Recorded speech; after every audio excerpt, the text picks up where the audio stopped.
The promotion paradox. You have seen it happen. You have watched someone fundamentally incompetent get promoted again.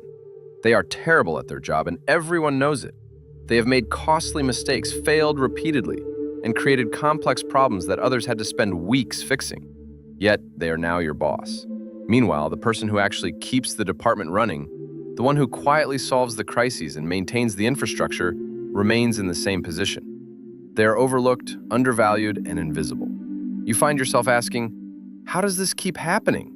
You assume it is a mistake. You assume the higher-ups just haven't noticed. But Niccolo Machiavelli asked this same question 500 years ago, and what he discovered will disturb you. Stupid people do not accidentally end up running things. The system is designed to put them there. It is not necessarily a grand conspiracy. It is the result of how power structures naturally evolve and protect themselves. Machiavelli watched this play out in the courts of Renaissance Italy. He saw incompetent nobles inherit power they couldn't manage. He watched foolish generals lose battles through pure arrogance. He observed corrupt officials destroy entire cities, while brilliant strategists and wise advisors remained powerless, or worse, were executed for being too smart. He realized that this was not a series of random events, it was a pattern. And the pattern reveals that stupidity is actually a competitive advantage in the acquisition of power. It is not a bug in the system, it is a feature. He wrote in The Prince, "Everyone sees what you appear to be. Few experience what you really are." In the games of power, appearing competent matters far more than actually being competent. And stupid people are often better at appearing competent because they do not have enough self-awareness to doubt themselves. They possess a natural armor that the intelligent lack. Today, we are going to look at why stupid people run the world, not to depress you, but to arm you with understanding. Once you see the mechanisms that elevate stupidity, you can stop being confused by them and start navigating the reality of the world as it is. The satisfaction of certainty. The first reason stupidity rises is that stupid people project absolute certainty, while smart people reveal doubt. In any power structure, confidence is a currency. Stupid people speak with total conviction because they do not understand the complexity of the problems they are facing. Smart people speak with nuance because they see the variables. Unfortunately, the crowd follows confidence, not accuracy. Think about a debate. The intelligent person says, "This issue is multifaceted. Historical context suggests one thing, but emerging data indicates another. We should account for several variables before deciding." The stupid person says, "The answer is obvious. We do this, and anyone who disagrees is an idiot." Who wins that debate in the eyes of the public? The stupid person, every time. Not because their answer was correct, but because their certainty was psychologically satisfying. Human beings evolved in environments where decisive action was often more valuable than perfect analysis. The leader who shouted, "Run from the tiger now!" saved more lives than the leader who suggested a committee to evaluate whether the predator posed a genuine threat. This evolutionary shortcut fails in the face of modern complexity. Simple problems might reward simple thinking, but complex problems punish it. Yet we still instinctively follow the most confident voice because confidence feels like safety. This is the Dunning-Kruger effect in action, long before psychologists gave it a name. The less you know, the more certain you feel. Stupid people do not experience the paralyzing doubt that comes with understanding. They speak with a certainty that smart people cannot authentically fake, and systems consistently select for certainty over accuracy. The safety of the non-threatening. Power structures are primarily concerned with one thing: maintaining themselves. Stupid people maintain systems. Smart people question them. Consequently, power structures naturally select for those who will not disrupt the status quo. Imagine you are running a large, traditional organization. Two types of people apply for a high-level management position. Type A sees inefficiencies, questions outdated processes, and suggests improvements that would require significant change. Type B follows procedures without questioning, accepts authority automatically, and defends the existing system at all costs. If you are optimizing for institutional stability, as most institutions do, you promote Type B. Type A is dangerous. They aren't malicious, but they are disruptive. To fix something, you must first admit it is broken. And admitting something is broken threatens the people who built it or currently benefit from its dysfunction. Intelligent people get labeled as quote 5 or quote 6. Stupid people rise because they never question leadership. They maintain comfortable dysfunction and pose zero threat to those already in power. Machiavelli saw this destroy the city of Florence. Brilliant advisors who identified real problems were exiled. Mediocre sycophants who praised the leader were promoted and enriched. The leaders didn't necessarily prefer bad advice. They preferred advice that didn't threaten their own position. The path to power often requires not threatening those who hold the keys. The easiest way to do that is to be too stupid to recognize what is actually wrong. The cascade of mediocrity. Once an incompetent person gains power, they create a cascade of stupidity beneath them. An incompetent leader feels instinctively threatened by competent subordinates. To protect their position, they hire people who are even less competent than themselves. Machiavelli noted that the first way to judge the intelligence of a ruler is to look at the men he keeps around him. When a stupid person is in charge, they face a choice. If they hire someone smarter, they risk being exposed as a fraud. They risk being replaced. They risk looking foolish by comparison. If they hire someone less competent, they feel secure. They will always be the, quote, 7 person in the room. This leads to a phenomenon called, quote, 8. Level 1. The incompetent leader hires subordinates who are a step below them. Level 2. Those subordinates hire people even less capable to protect their own small kingdoms. By the time you get to level 5, the entire organization is staffed by people carefully selected for their inability to recognize or solve problems. This happens naturally as each layer of the hierarchy protects itself from the threat that competence represents. The entire system becomes optimized for non-threatening mediocrity, and capability becomes a liability. The illusion of competence. Our brains are psychologically programmed to follow confident fools because we cannot distinguish between confidence and competence without expertise we usually do not have. Machiavelli understood that quote 9. He was describing a cognitive limitation that we all share. Evaluating confidence is easy. It is an emotional signal. Evaluating competence is hard. It requires deep domain knowledge. Can you judge a surgeon's skill just by watching them operate? Not unless you are a surgeon. Can you judge an engineer's competence by looking at their blueprints? Not unless you are an engineer. But can you judge their confidence? Instantly. Because we lack the expertise to judge the actual work, we use confidence as a proxy for capability. For most of human history, this was a decent heuristic.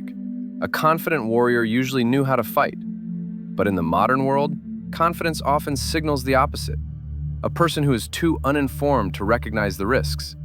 Overconfidence is a reliable predictor of leadership perception, regardless of actual results. The confident fool leads the group into the abyss, and the group follows because the confidence is contagious. History is littered with disasters where supreme confidence preceded a total collapse, yet we continue to fall for the same trick. The ethical handicap. Moral considerations often act as a handicap for intelligent people in power struggles. Stupid people, unburdened by complex ethics, have access to a range of strategies that the intelligent person refuses to use. Machiavelli famously observed that a prince who wishes to maintain his position must learn, quote, 10. In any competition, the person willing to cheat has options the ethical person does not. They can make promises they never intend to keep. They can undermine rivals through deception. They can exploit the fears and prejudices of the crowd. They can take credit for others' work and shift the blame for their own failures onto the innocent. Intelligence typically correlates with complex moral reasoning. A smart person thinks about the long-term consequences and the ethical implications of their actions. They experience internal conflict. A stupid person often lacks this moral complexity. They ask one question: will this get me what I want right now? If the answer is yes, they act without reflection. This creates a game theory nightmare where the system rewards the amoral actor. Since intelligence and ethics are often linked, the system inadvertently selects for the less intelligent, more ruthless actor who isn't slowed down by a conscience. The shield of chaos. Incompetent leaders often generate constant crisis, whether intentionally or accidentally, because chaos protects them from scrutiny. When a situation is stable and calm, competence is easy to measure. You can assess results and compare performance objectively. But in a state of chaos, objective evaluation disappears.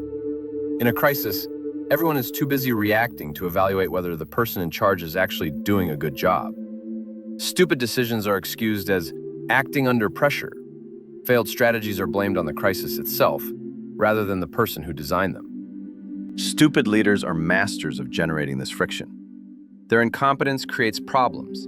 Those problems create a state of emergency, and that emergency prevents anyone from stopping to look at the root cause. It becomes a self-perpetuating cycle. A bad decision creates a problem. The leader makes another bad decision to fix the first one. When things get too heated, the leader creates a controversy to distract everyone. By the time the dust settles, a new crisis has emerged. The incompetence is never evaluated because the cognitive load on the organization is too high. People stop thinking critically and simply try to survive the chaos, which is exactly where the incompetent leader thrives. The entropy of merit. Systems that truly reward merit are the exception, not the rule. Most systems eventually succumb to entropy and begin rewarding appearance, loyalty, and non-threatening compliance. Competence is hard to measure, especially in the short term. Results can take years to manifest. So, what does the system reward in the meantime? It rewards appearing busy. It rewards confidence. It rewards being likable. Stupid people are often better at these things than smart people. A smart person knows when they are not being productive and feels guilty faking it. They experience the weight of their own doubt. A stupid person can genuinely believe they are being productive while doing nothing of value. They can project a level of loyalty that a critical thinker cannot. They do not see political games as beneath them because they do not see the games at all. They simply exist within them. Machiavelli would argue that systems which reward merit are fragile and require constant defense. They require clear feedback mechanisms, objective criteria, and long-term thinking. Most organizations lack these. Over time, even the most capable organization can degrade into a political environment where appearance matters more than substance. Unless a system is aggressively defended against this natural entropy, it will inevitably be taken over by the confident and the incompetent. The survival of the invisible. If you are the smart person in this system, the one who is overlooked and undervalued, you must understand that your competence is your greatest threat. In a system run by the incompetent, being right is a liability. Your ability to see the truth makes the people above you uncomfortable. Your desire to fix the system makes you a target for those who benefit from the brokenness. Machiavelli's advice was not to give up, but to be strategic. You must understand that in a world that rewards certainty and confidence, your nuance will be ignored unless you learn how to package it. You must learn to project the confidence that the system demands, even if you feel the doubt that your intelligence provides. You must learn to navigate the power structures without being crushed by them. Stupid people run the world because the world is built on appearances, and stupidity is the ultimate mask. It is an armor of unshakable confidence and a shield of non-threatening mediocrity. It is a biological and social strategy that has worked for thousands of years. The first step to overcoming it is to stop being surprised by it. Stop expecting the system to be fair and start understanding how the system actually works. Conclusion: arming the intelligent. We live in a time of unprecedented complexity, yet we are still governed by the same primitive power dynamics that Machiavelli described in the 1500s. We still follow the loudest voice. We still reward the most confident actor. We still build hierarchies that protect the people at the top from the threat of competence below. Stupidity is not just a lack of intelligence. In the context of power, it is a tool of institutional preservation. It ensures that things do not change too quickly. It ensures that the people in charge are never challenged. It ensures that the false self of the organization remains intact. But for the individual who can see through the illusion, there is a different path. You can choose to play the game, or you can choose to build something outside of it.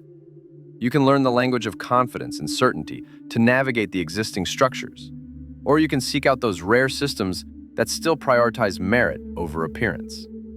But whatever you do not let the success of the incompetent make you doubt your own value. Their rise is not a reflection of your failure. It is a reflection of the system's design. The world may be run by confident fools, but it is maintained by the quiet, the competent, and the aware. Your task is to stay aware, to protect your integrity, and to never let the chaos of the incompetent become your reality. If this analysis of power and stupidity resonated with you, if it gave a name to the frustration you have felt in your own life, then you are not alone. The quiet revolution starts with the refusal to be deceived. Share your experiences in the comments. How have you seen this cascade of mediocrity play out? How have you navigated a system that rewards the wrong things? Your awareness is the only thing that can eventually break the cycle. Thanks for listening. Stay sharp, stay strategic, and never stop questioning the beautiful lies of the system.